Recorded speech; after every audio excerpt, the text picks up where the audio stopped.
Pisces, Pisces rising. How you doing, Pisces? This is your reading for the Taurus new moon. It's happening on the 27th of April. Hello and welcome. My name's Chloe. I work with card divination, astrology, and as you just heard, and as you can see, I channel multi-dimensional energies through my body, both in the form of physical and vocal light language. All of this brings in healing, attunement, and activation codes to the messages that want to come through for you today. I'm going to be breaking down the astrology, and as I do so, I'm going to be pulling some tarot cards to get some more information about this new moon and the intention for you, my lovely Pisces. That's going to unfold over the next 6 months up until the Taurus full moon. So I read for the rising signs. So for those of you who do not have Pisces in the first house, look to the house it does fall in your natal chart. Look to the themes of that house, and you want to apply those themes along with all the other meaning you've got going on in the sign of Pisces to the messages that come through in this reading, because it will be as if that Pisces energy, wherever it falls in your natal chart, has now energetically moved to the first house. So the astrology for the rising sign will always still link in. You just got to add on your own natal chart meaning on top of it. For example, I've got Pisces over in the 8th with the part of fortune, which is an astrological point. So to apply the themes of the 8th and the meaning of the part of fortune to the messages that want to come through today. As always, take what resonates, leave what doesn't. So there's a collective reading. That was the first reading that went out in this transit, and that's where I broke down the astrology of this moon, the exact moment in way more detail of how all the celestial bodies are talking to each other, right? And what energy they're creating through that communication that forms an energetic harmonic blueprint, right? An energy download that we then work with over the next 6 months. This is quite a moon. As I pull collective tarot cards in that reading, channeled messages come through. I'm going to be touching on the main channeled message in this reading, and we're pulling cards in relation to that.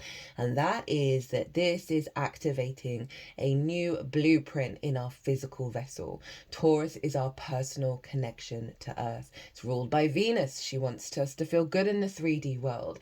It's about the slowing down, the appreciation of our own existence, right? And we are getting a big download, big blueprint upgrade around our individual physical incarnation and finding the abundance there and finding the softness there.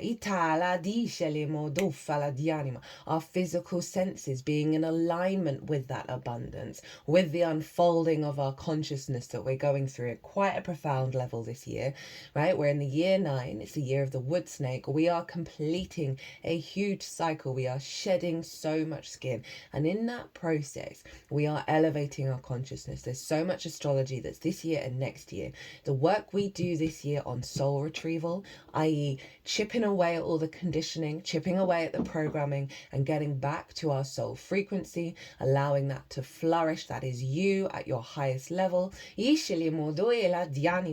more that we do that work this year, the more the payoff will be for the rest of our incarnation, because there's astrology happening these 2 years that won't, this hasn't happened. It's profound. It's so mind-boggling. It's phenomenal.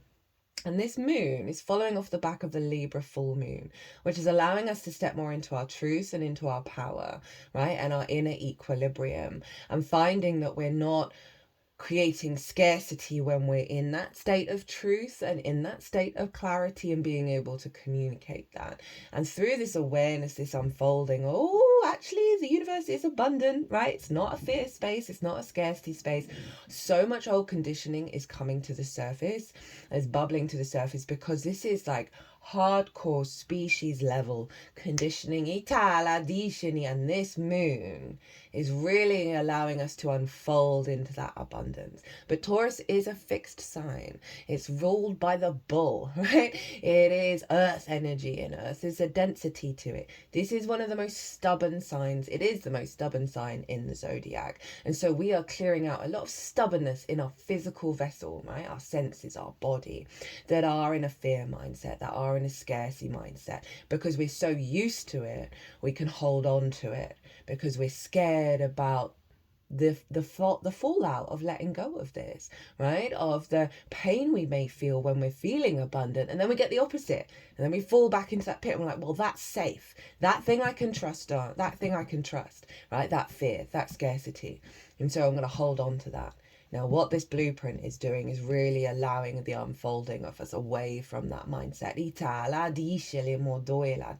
Our senses are going to be picking up on the abundant field, right? Rather than the scarcity field. But as I said, this year, the level of karmic programming that's coming to the surface is quite wild. So I want you to be very loving and kind to yourself. I want you to give yourself the space and the grace for the unfoldment. Allow yourself to breathe. Allow yourself to feel into reality rather than respond to the fear.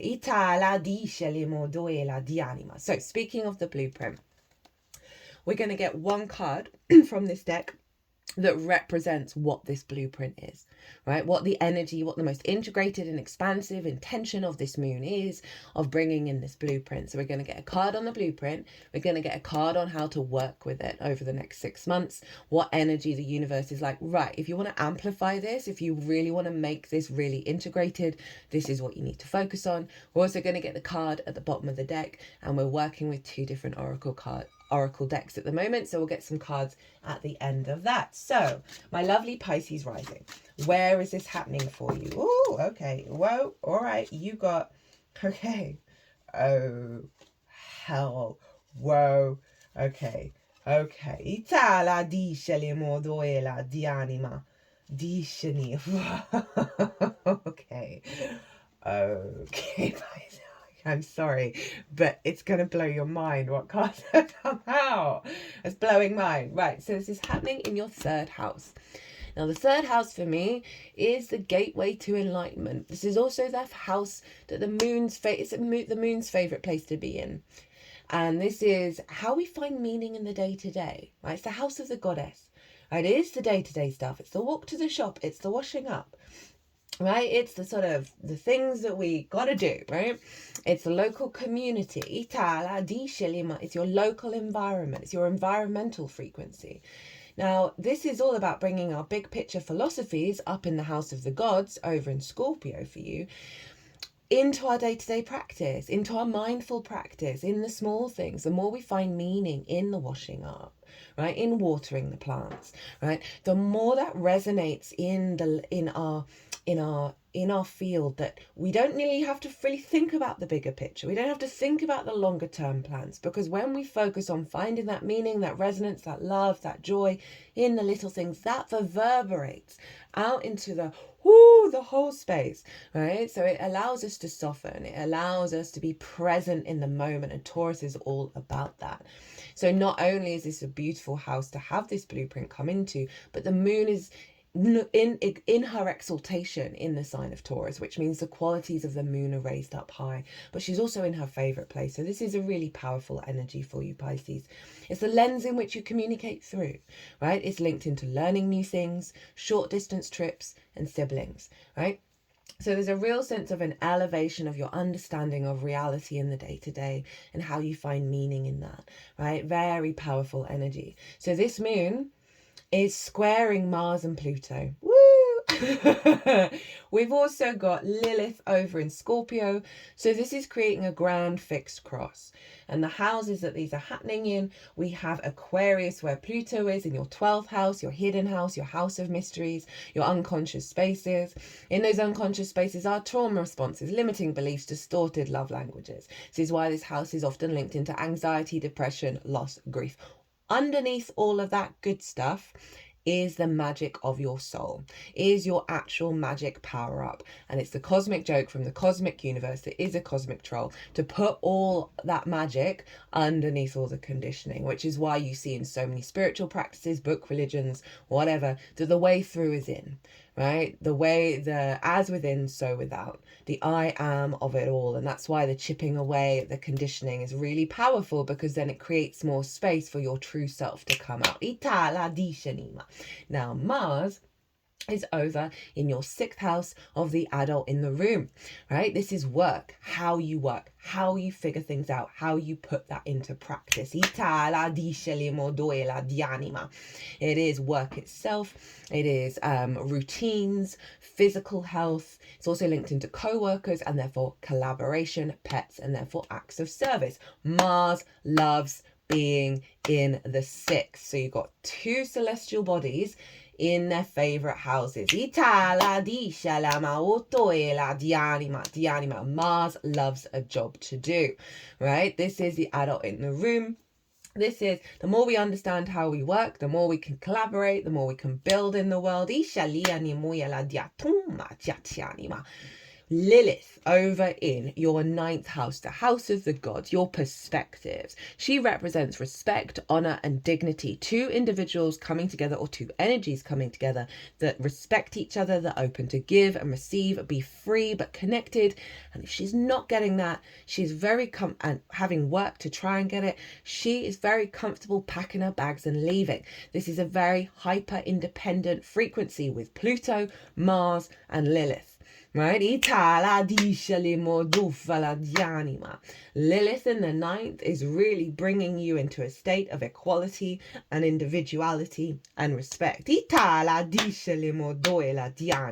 All of this energy is funneling into this moon. Any grand cross, whether it's fixed, mutable, cardinal, can feel like you're being pulled in lots of different directions, right? Because they're all clamoring for attention. They're all butting heads with each other.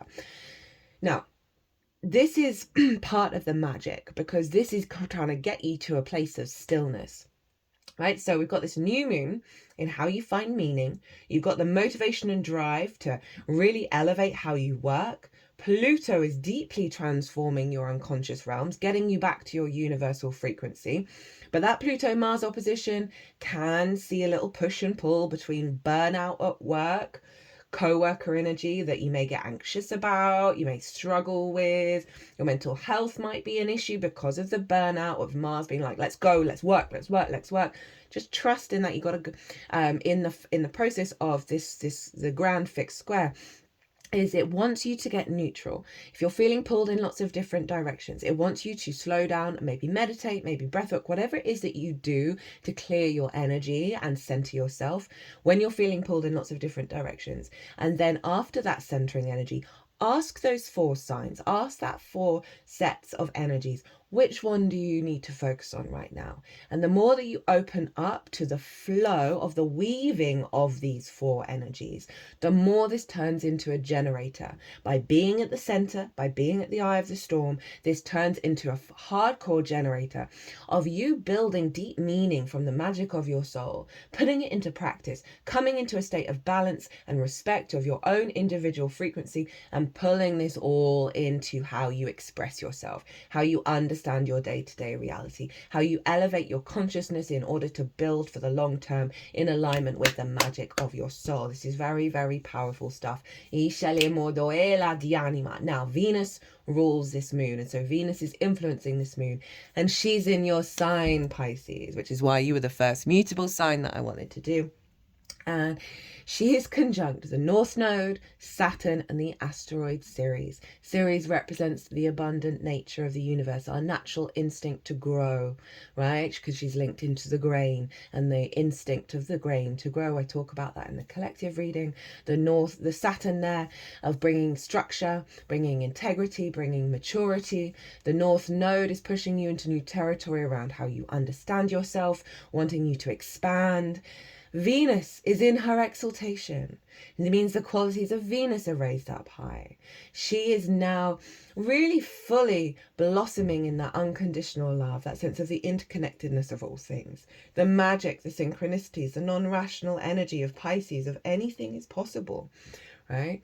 Venus is influencing this moon, who's also in her exaltation, right? So we have this real strong commitment to the love of self, the unconditional love of self, right? Letting go of the shame, the fear, the insecurities, the lack of worth, the lack of value, and feeding it into this moon, this sun, this activation of a new cycle of you expressing yourself from this divine love, you finding the meaning, the resonance in your day-to-day because of this very powerful activation of your own abundant nature, your own flow state, influencing your capacity to slow down and feel the beauty of your own existence.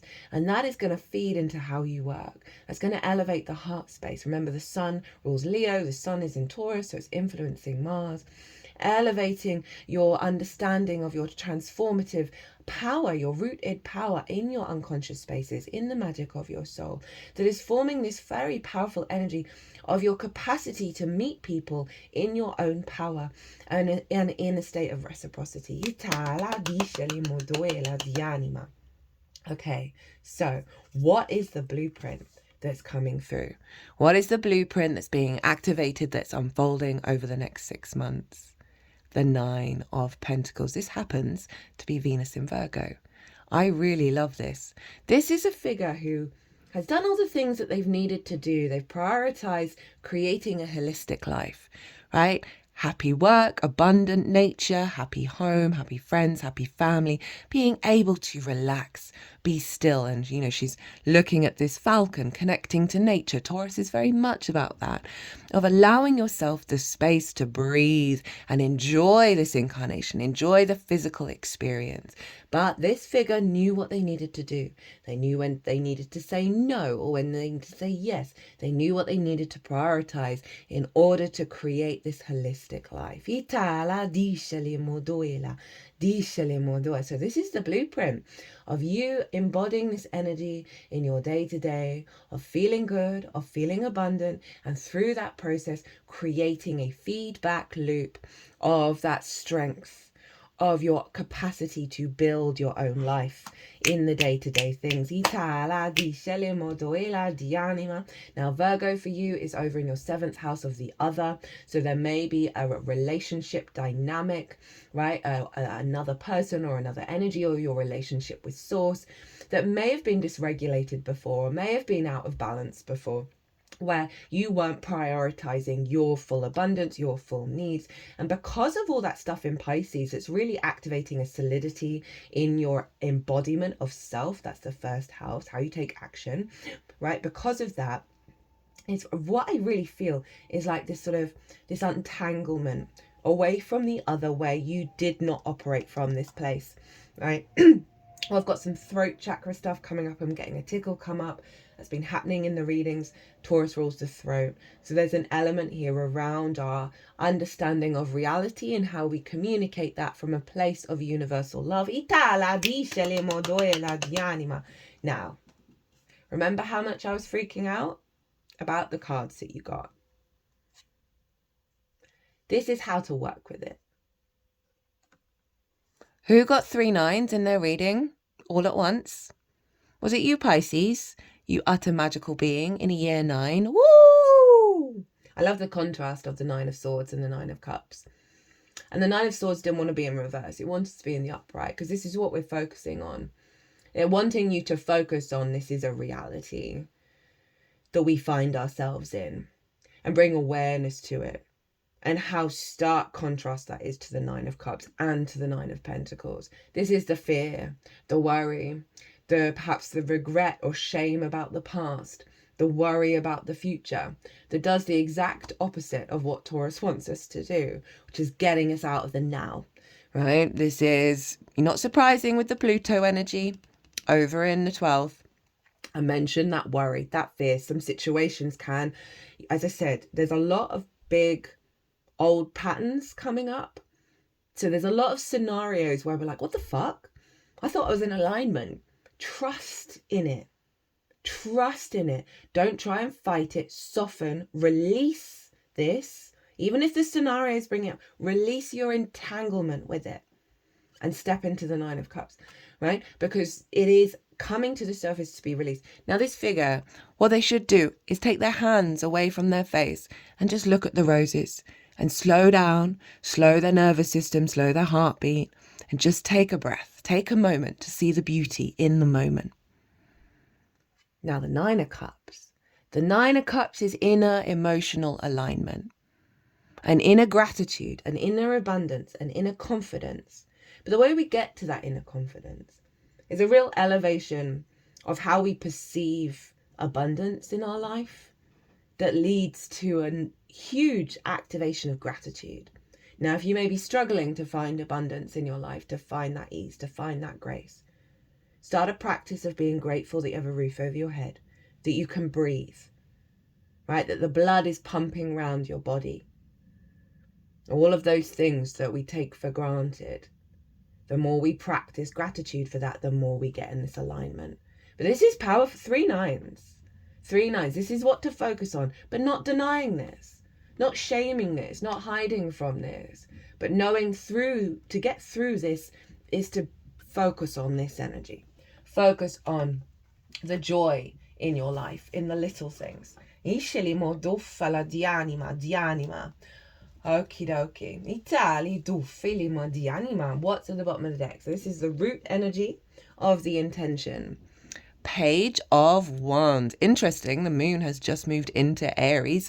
Fire energy. New ways of instinctively being in alignment. And this is linked into Neptune. Neptune's in Aries. And Neptune is fundamentally reconfiguring our instincts to divine love, to the divine. Itala di anima. So the pages have just got into the court. They are new energy. They're fresh. They're not jaded. So this is bringing in a fresh energy of how you communicate from the truth of your instincts, from the truth of your passion, from the truth of your courage, your independence, your transformation. New opportunities coming in that are in alignment with your instinctive nature, right? So this is really, really beautiful, fresh energy coming in, big downloads, new ways of communicating, new ways of operating in the 3D world that is creating this abundant, soft, beautiful frequency. Let's get your oracle cards. Pisces, 3 nines and a page.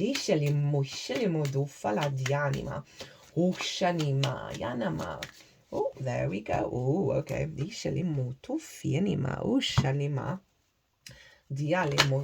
Oh, that was quick. Oh, Shalima. Oh, I've never got that one before. Shalima. I've had this deck for a while. Oh, exciting. Shalima.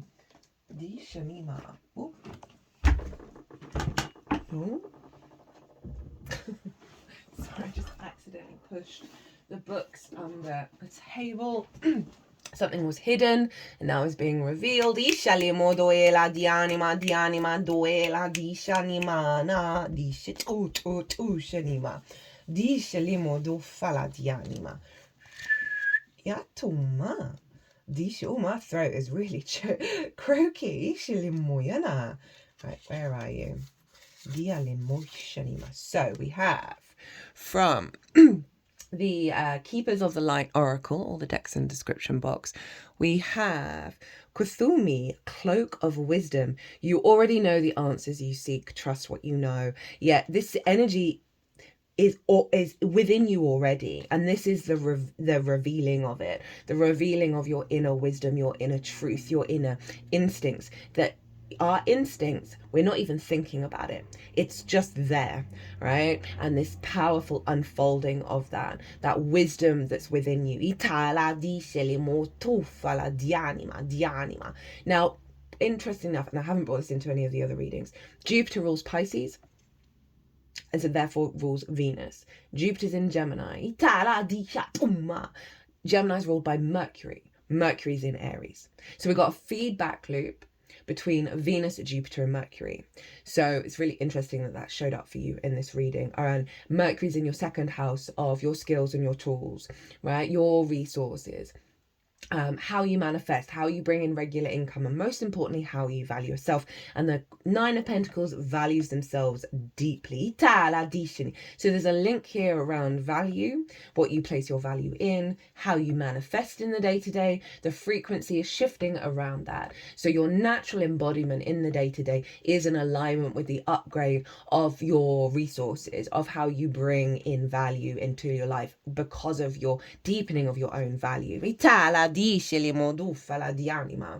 Kuthumi, Oh, interesting. Pronounced Kuthumi, Itala Dushale Martinia, is an ascended master who appears as a well-dressed Indian man with a golden aura. His teachings were brought to the world by Madame Blavatsky in the 19th century. There are many different theories as to his true identity. Many believe he was a wandering man known as a rishi in India, dedicated to walking the path of spirit with very few material possessions. Others believe him to be a well-educated Sikh spiritual leader who was giving a pseudonym to protect his true identity. I believe that he lived a high life, but through spiritual practice. That's so appropriate for the third house. Was able to let go of his need for material possessions. Now he helps light workers go beyond the limits set by others and cultivate a personal connection to God. Knowledge is learned, wisdom is remembered. You are in a real cloak of wisdom now.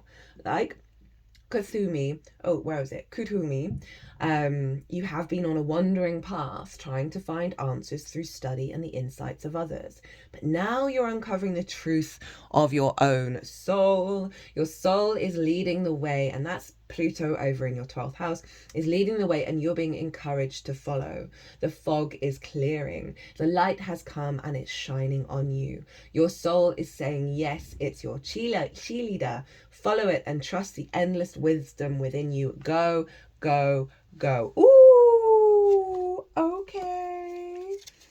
I like that a lot. I like that with Lilith as well over in the 9th, which is the house of the gods, of our perspectives, pulling this into how we bring that wisdom, bringing that meaning into the day-to-day, right? And this is another sort of, along with that Page of Wands, trust in your instincts, trust in your soul's instincts as you unfold in the next 6 months. And it's not about the worrying of whether you did the right thing, where you've missed an opportunity. Let that go, release that, get in the moment, be grateful.